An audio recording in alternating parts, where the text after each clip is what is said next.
Assalamualaikum warahmatullahi wabarakatuh. Selamat pagi Bu Yani. Perkenalkan, saya Oktaviani, kelas 10G, absen 28. Pada video kali ini, saya akan mempresentasikan mengenai hikayat dan cerpen.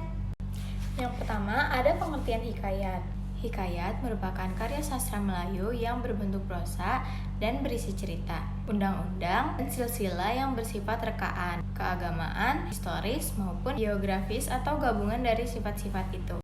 Hikayat biasa dibaca untuk pelipur lara atau sebagai hiburan. Hikayat juga menceritakan kisah-kisah yang terkait dengan tokoh heroik ataupun romantis. Lalu, cerita yang disampaikan biasanya diambil dari sejarah atau legenda-legenda yang ada di masyarakat. Selanjutnya ada struktur hikayat. Yang pertama ada abstrak yang bersifat opsional, bisa ditulis ataupun tidak. Yang kedua ada orientasi, yaitu bagian teks yang berupa aspek atau pengenalan dari cerita yang akan disampaikan, mulai dari aspek waktu, tempat, dan suasana. Ketiga, ada komplikasi, merupakan urutan kejadian yang mengaitkan antara sebab dan akibat yang akan disampaikan atau dituliskan dalam teks. Juga dapat diartikan sebagai puncak masalah atau konflik yang terjadi dalam cerita. Yang keempat, ada evaluasi, merupakan penyelesaian atau jalan keluar dari masalah yang terjadi saat disampaikan di komplikasi. Yang kelima, ada resolusi, merupakan bagian yang menawarkan solusi terhadap permasalahan yang terjadi pada teks hikayat tersebut.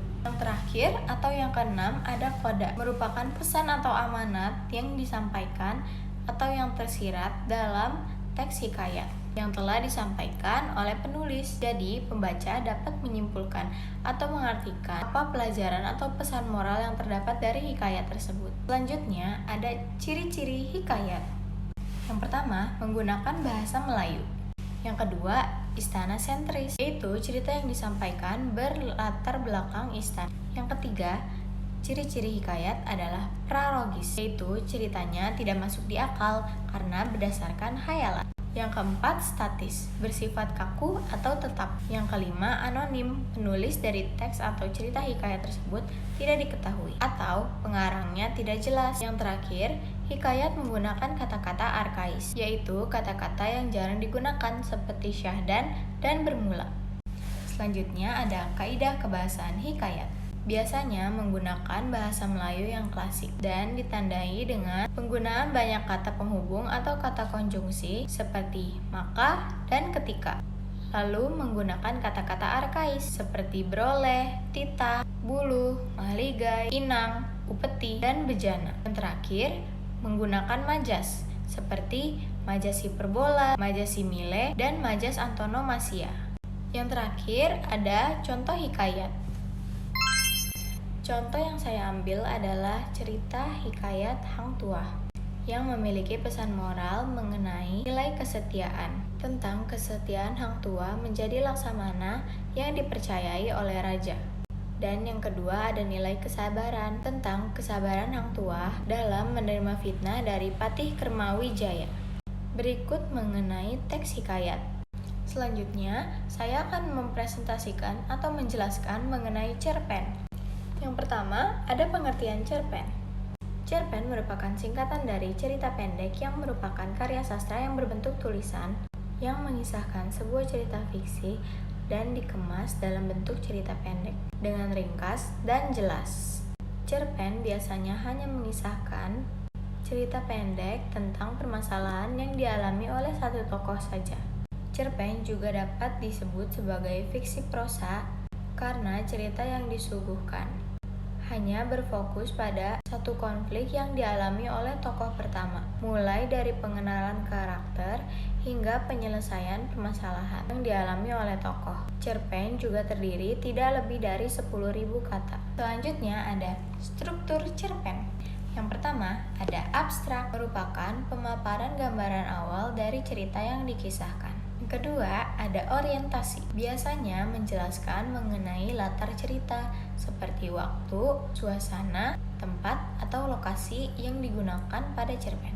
Yang ketiga, ada komplikasi. Menjelaskan tentang struktur yang berkaitan dengan pemaparan awal suatu permasalahan yang dialami oleh tokoh. Lalu, watak pada tokoh juga dijelaskan pada bagian ini. Yang keempat, ada evaluasi. Pada evaluasi ini, konflik pada permasalahan semakin meningkat atau memuncak, yaitu mulai menuju pada bagian klimaks dan mendapatkan penyelesaian atas masalah yang terjadi. Yang kelima, ada resolusi, merupakan bagian akhir permasalahan yang terjadi dalam cerpen. Terdapat penjelasan dari pengarang mengenai solusi permasalahan yang dialami oleh tokoh.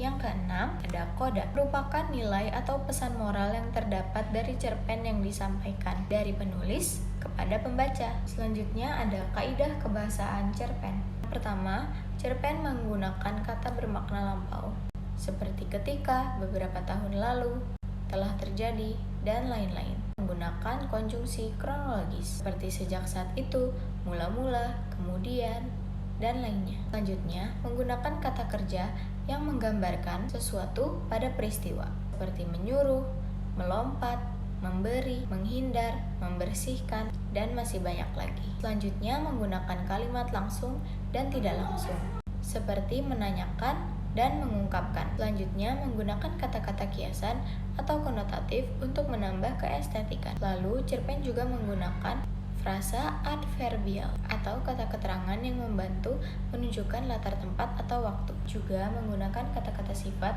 atau descriptive language untuk menggambarkan tokoh, tempat, atau suasana. Selanjutnya ada unsur intrinsic cerpen. Yang pertama ada tema, yang kedua ada alur dan plot, yang ketiga ada setting, yang keempat ada tokoh, yang kelima ada watak, yang keenam ada sudut pandang atau point of view, dan yang terakhir ada amanat.